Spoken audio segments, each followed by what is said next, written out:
So here we've got the same landscape, comparing QoR watercolors to Daniel Smith watercolors down below here, and you can see the differences.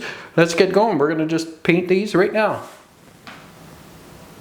Welcome to the channel. Today we're going to have a little fun with some different kinds of watercolor paints. I've got a set of QoR paints here, and it actually has a lot of my regular colors that I use in this set, so that's nice. So I laid them out here, some of them, and then the same thing in the Daniel Smith paints. I've just put a few out here. I've got all the tubes laid out all over the place here in a nice organized fashion. But anyways, yeah, so I'm going to paint the same scene. It's just going to be the farm scene that I painted before. There's a demo of it on the channel if you want to have a look at that first.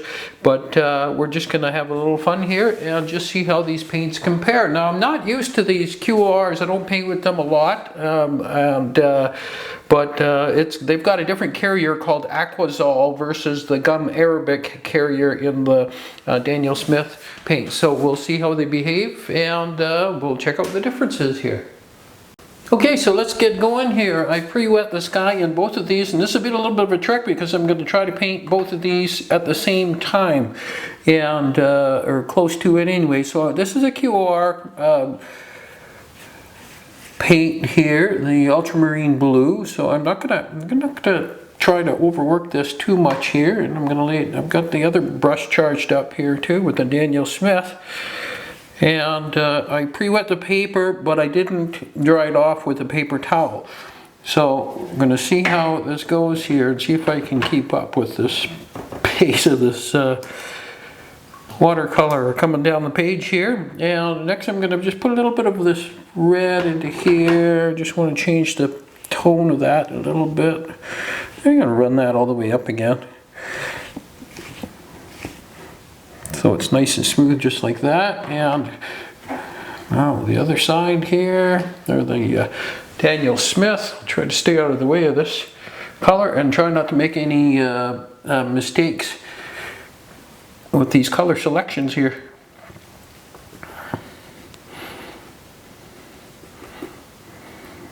Oh, that's turning out to be a bit of a different color, so I'm going to work on that a little bit here. Try to get it similar here. There we go. And run that all the way up again, just like I did up there. So we'll see. So far, doesn't look very much different to me. This one came down a little bit, but that's just kind of the moisture content in the page here, I think. I do have a little bit of a turquoisey color here in the QoR colors, and I'm just going to lay that down right in here and run it all the way back up, same as I did the last time. And I'm going to do the same here. Pardon me if I get in front of the camera a little bit here. My reach, and I'm going to get a little bit of this Cobalt teal blue in the Daniel Smith, and I'm going to do the same thing over here and then run it all the way back up to the top there. And you get a little bit of line forming where I got a little heavy pushing down on the brush, I think, and that's why I've got a little bit of a difference there.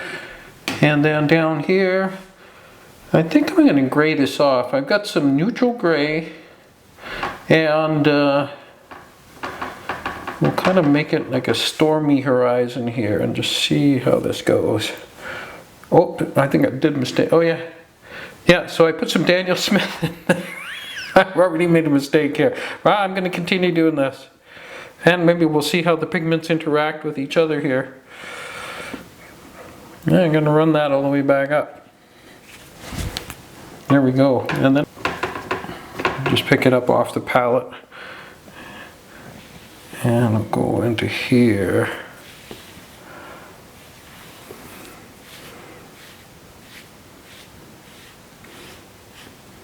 Just like that. And I'm going to run that all the way back up into here.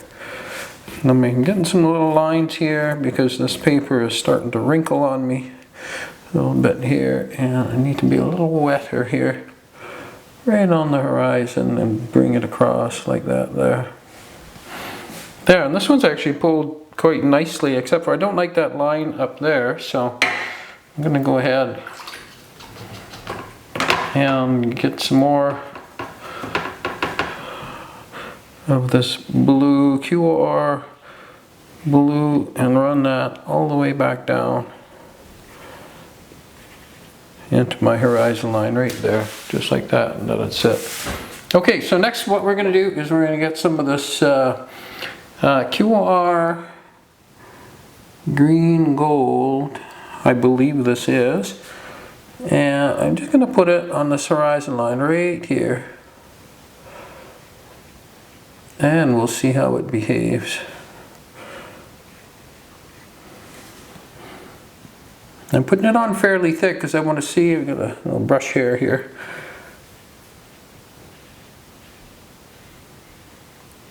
I want to see how it behaves and how it crawls up the page here. There. Alright, so then we've got some, we'll get our Daniel Smith green gold. About the same consistency here. I'm a little wetter up here than I am down here.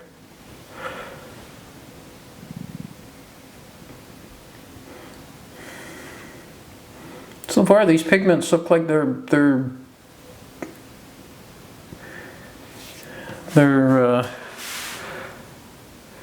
just fine working together here. We get quite a bit different look here compared to that one there. The QoR just kind of stayed there. It's not crawling up the page as much as the Daniel Smith, but maybe it's because I've got a little bit thicker up above, but they're both freshly squeezed right out of the tubes. As you can see there, when I was dropping it down, there's some nice pigment release there. And like that. So the next thing I'm going to do is get my darker green that I've got here. I believe that's more green gold. So this is a sap green in the QoR colors, and now I've got some trees on the left hand side here, and I'll see what this does. And they're taller, these trees like that. I'm really liking how the colors are changing on the paper here. They're getting a little lighter as it thins out, like watercolor does. And then I'm going to leave that over there because I quite like that. I just come over here, maybe put a little bit, some smaller bushes in there, and I'm going to leave that right there, just like that. Okay, so the next thing I'm going to do is a similar thing here. I've got some sap green in the Daniel Smith colors. Normally I wouldn't use this size of a brush, but I started with one, so I'm just going to keep going here.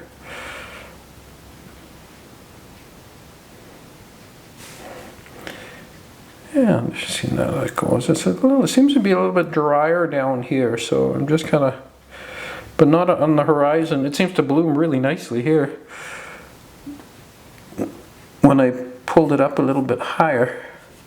So that means this is going to stay unless I do the same down here. And then we've got some distant trees into here. I'm going to paint in here. Just going to leave that like that. So I really like this too, how it's thinning out and blooming. This one didn't actually go as high in the QoR, so I'm going to just get some taller trees going into here.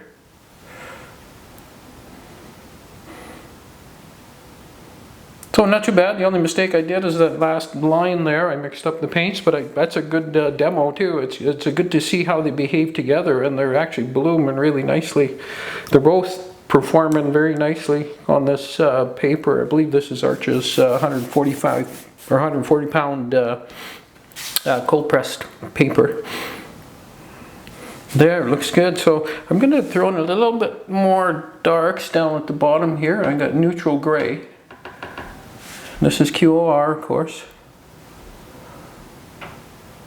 And I'm just going to help with these darks on the horizon line into here, a little bit into here. And I'm going to leave that just so it looks a little more distant, just like that. And I am going to switch brushes from the Daniel Smith. just because I started using a lot bigger brush here. There, just like that, and I'll bring that in here. Blend in some neutral gray.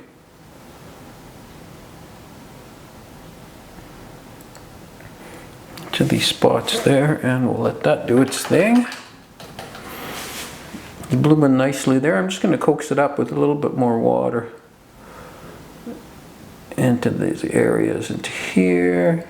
Get some more upper trees.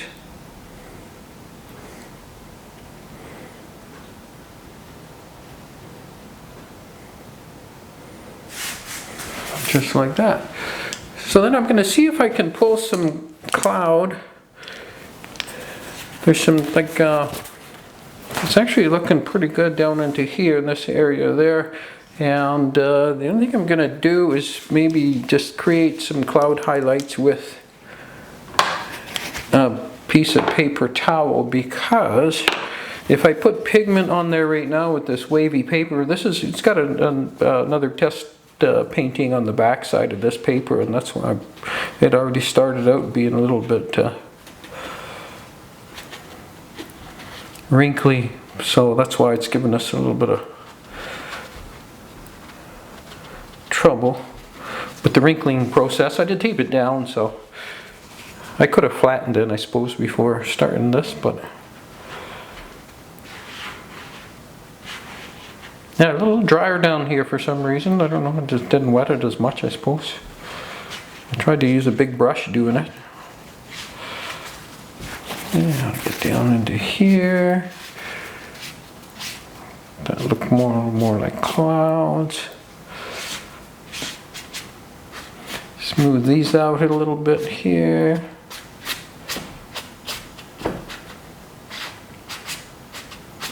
Oh, I got into my green here, and I got a little bit of green in the sky. Wow, just a test piece. Not too bad. Looking good so far, so I'm going to let that dry completely, and then I'm going to dry with air dryer, I guess, and then I'll work on the field. Okay, so I've dried this with a hair dryer, and I've got a color called Nickel Azo Yellow from QoR, and that's what I'm going to drop into here. This is perfectly dry paper here, and I'm just going to come across here and go all the way across. Just like that. The paint is standing up here, so sometimes I steady my hand with my other hand, and I've got a nice piece of tape here across here, so I'm not going to get anything on the painting. So I've got this bead. I'm going to make sure I get this bead going here, because after this I'm going to go ahead and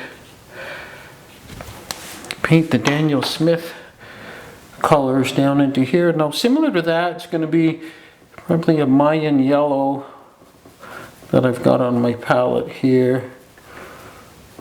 There's really nothing that's exactly the same as the Nickel Azo yellow, unless I mix maybe some Mayan yellow with Quinacridone gold, but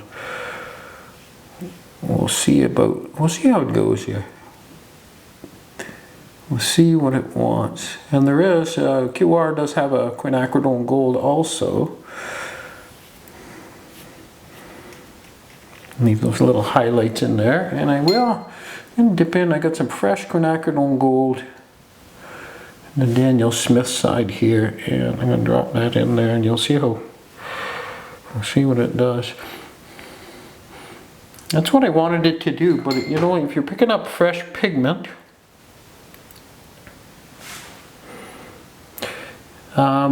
you're going to leave some clumps of pigment on the paper like that, and it's something you can go over again on the paper and get rid of some of it. But it's kind of what I wanted to do,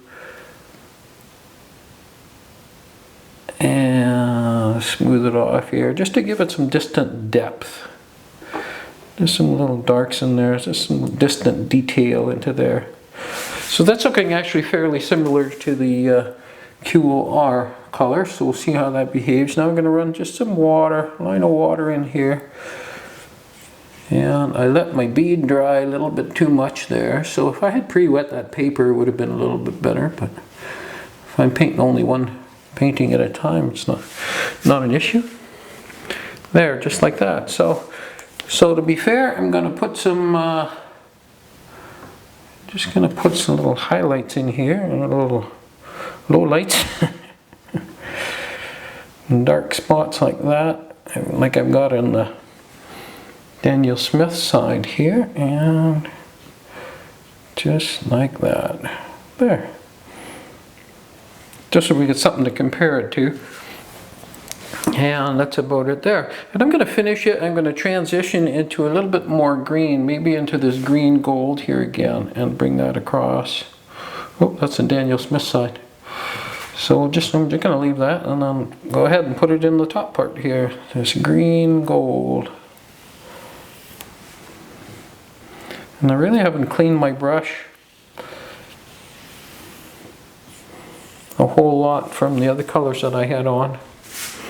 There, and then I'll get into the Daniel Smith green gold and put it in here. I'm just going to go over that QoR just like that. Get a little bit more moisture on the brush here. That was almost pure pigment that I just dropped in there. I'm kind of liking these little sparkles here, but we're going to try to make a comparison so we're not going for the end product here. So it's actually turned out the green gold is darker in the Daniel Smith than the QoR. QoR is more yellow, more kind of mustardy color. So that's, yeah, interesting. And I'm just going to run this up into here as if I was doing like a normal painting, just to help that transition a little bit in there, because it's a little bit too harsh. There, just like that. And I got my green line of tape, so it's kind of hard to see. I'm going to leave those sparkles in there. And the next thing I'm going to do is let's splatter a little Quinacridone gold into the lower part here.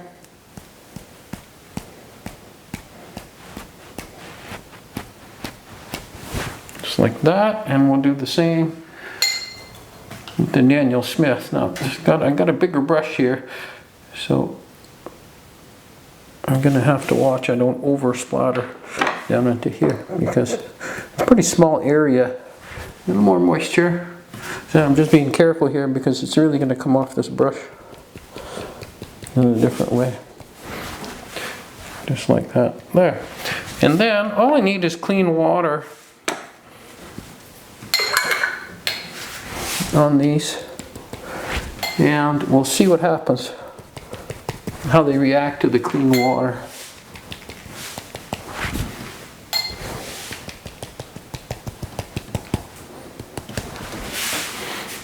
Like that. So we can actually pull some of this color. We'll just get a rigger brush. Just like that there. Just going to wet it so it comes to a point, and I'm just going to pull it up. Just pull some indications of some grasses into here. Do the same up here.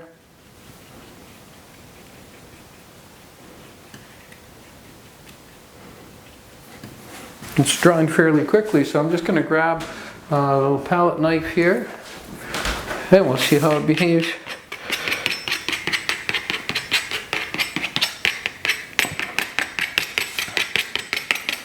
Just some of those details, just like that there.